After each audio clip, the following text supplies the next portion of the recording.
Welcome, quilters. Let's talk feathers, specifically heirloom feathers. Welcome, quilters. We are introducing 3 new feather tools. I've been highly frustrated with the feather tools that were out there.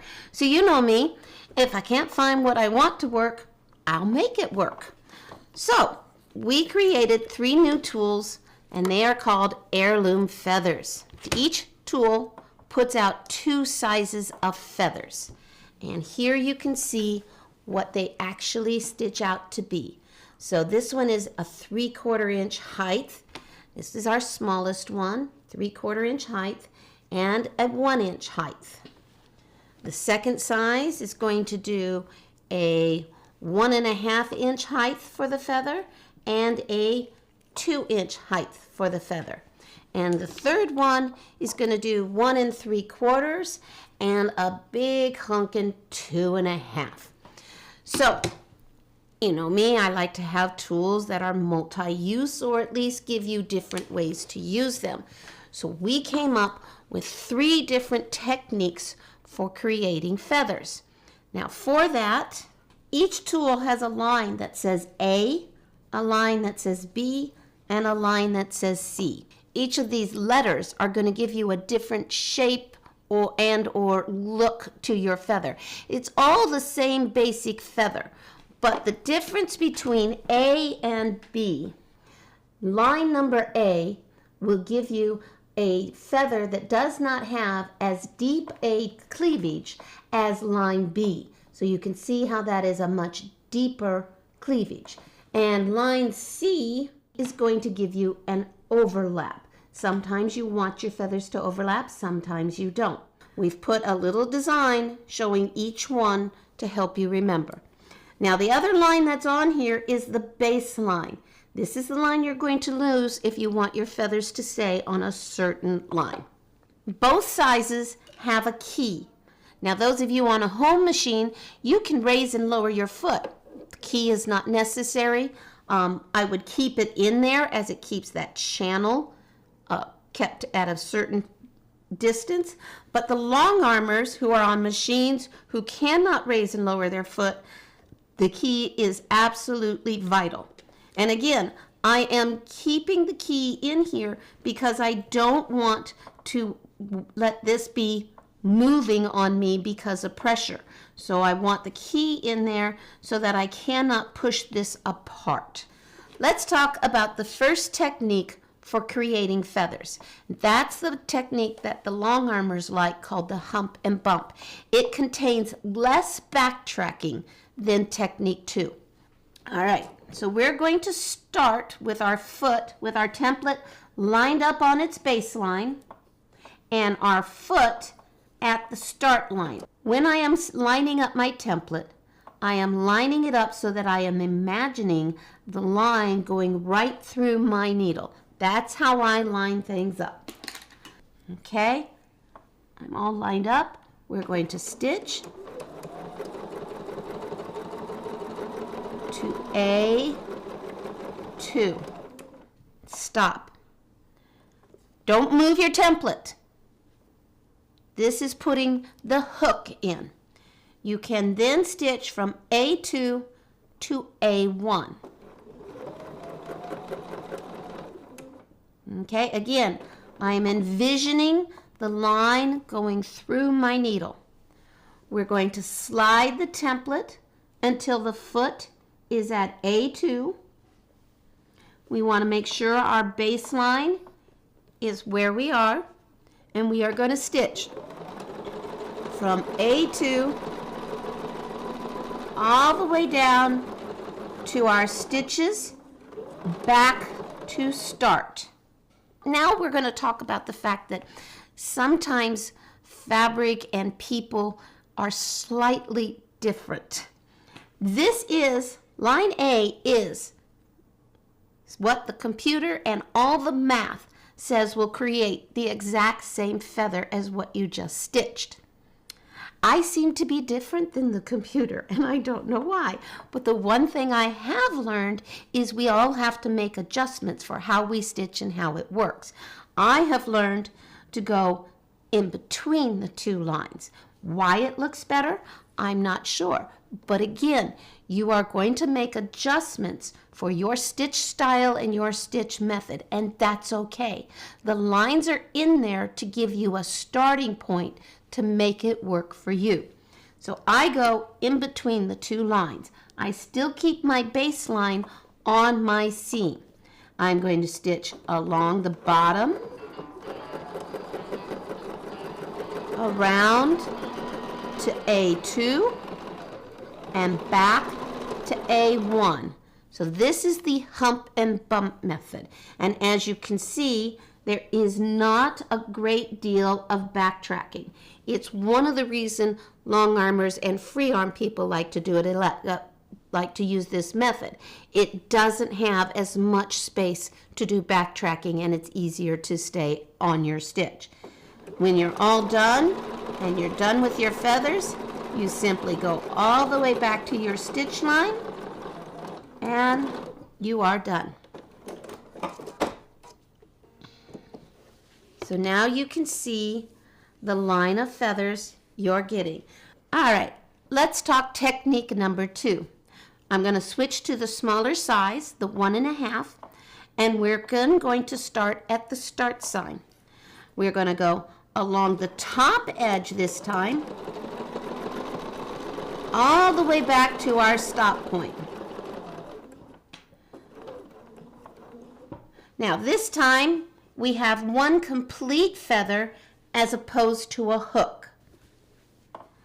Now we're going to backtrack along the bottom edge to B2.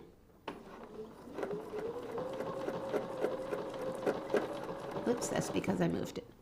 We're going to slide to B1, stitch around to our stop edge, back up to B, slide,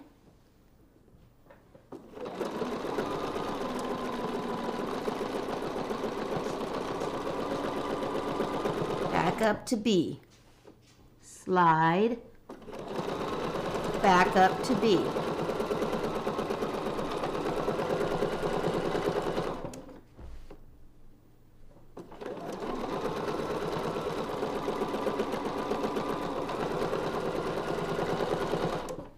Now, as a template user, I like and have gotten used to technique 2 better because it is one smooth motion for me. I'm not having to move the template to make adjustments. I have one smooth, easy motion, and I'm sliding over. So you can see technique line A, there's your cleavage. Line B, there's your cleavage. It's deeper with line B. Now let's take a look at C. I'm going to move back up to the 2-inch one. And C, line C, can only be used with technique 2.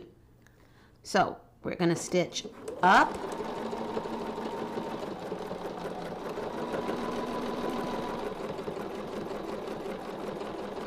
back to the start, and back to C. We're going to slide our template,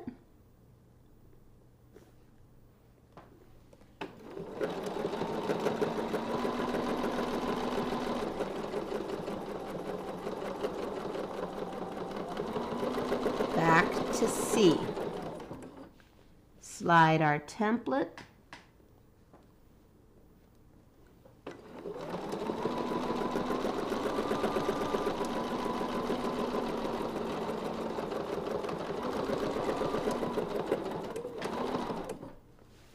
and one more time.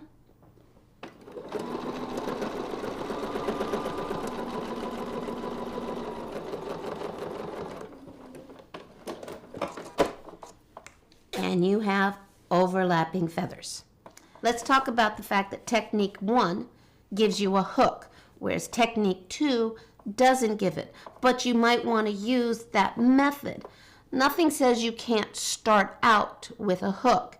Start with the hook, do one technique 1 feather, and then switch to technique 2. which, to be quite frank, I do on a regular basis. So let's just show that. We're going to do technique 1.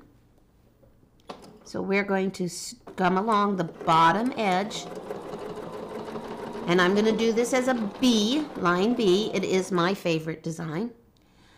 So now I've put my hook in. I'm going to go back to B2.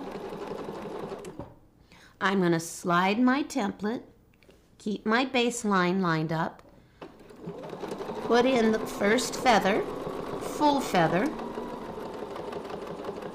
and just switch to technique 2. So there's my hook, but I'm using technique 2 for all the other feathers.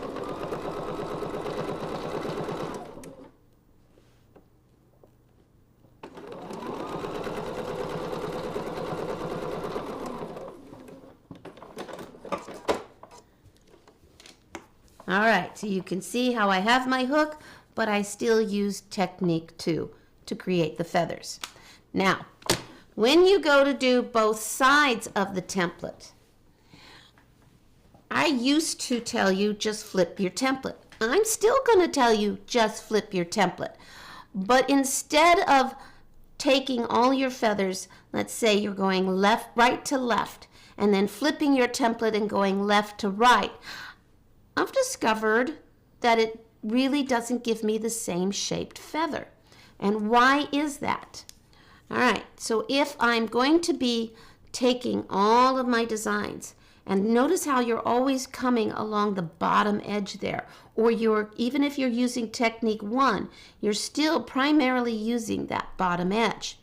When you flip your template to go the opposite direction, you're going to use this edge, and it's not going to come out the same feather. So I have learned to do all my feathers one direction, stitch down to the bottom, flip my template over, and stitch back the same direction. We'll do one little one to show you. Let's do a 1-inch feather. I'm even going to put the hook in first. B's my favorite design. So we're going to put the hook in.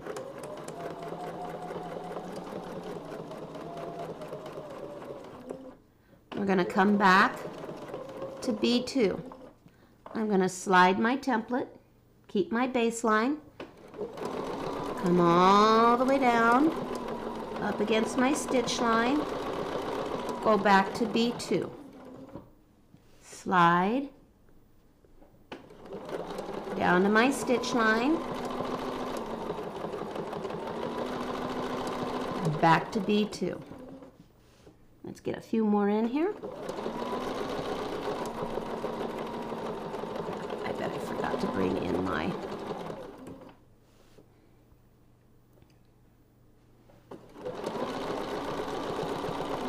all right.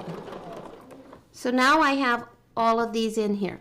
So even though you as a home machine quilter can raise and lower your foot, if you were to do that at this point, you would have to break your thread. Nobody likes to bury all the tails. So this is why you will occasionally be using the key as well. There we go. So now you can take it off. But remember, while I put fabric gripping action on the bottom, I cannot put it on the top. So take your handy dandy grippy spray and just put a little bit on there to just give you a little bit of grip when you flip it over. Because why do you need a left feather template and a right feather template when all you have to do is flip it and you have your other side? But before I do that, I am going to stitch back down to my start point.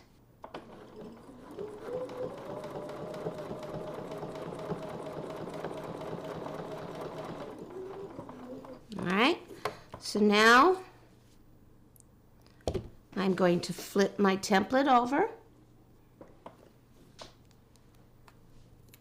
Go ahead and put my key back in so that doesn't widen.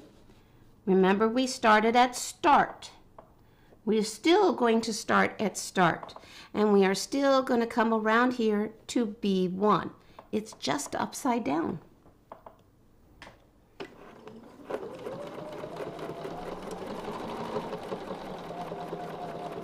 Back to B2. Slide over. Line everything up. Down to my stitch line. Back up to B. Slide my template. Line up my baseline.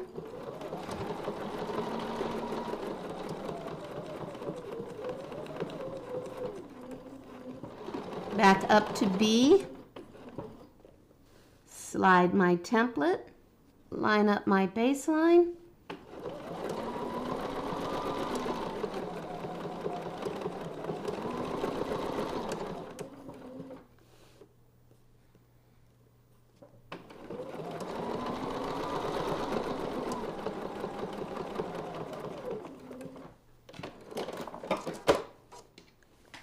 And voila, you have feathers on either side.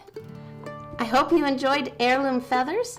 They are available in 3 different sizes, and each size is available in a different thickness.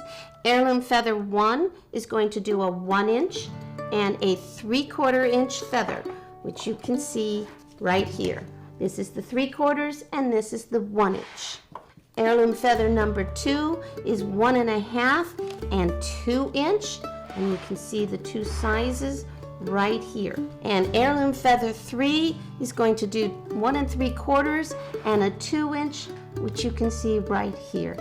I hope you enjoy the tools. Have fun quilting feathers.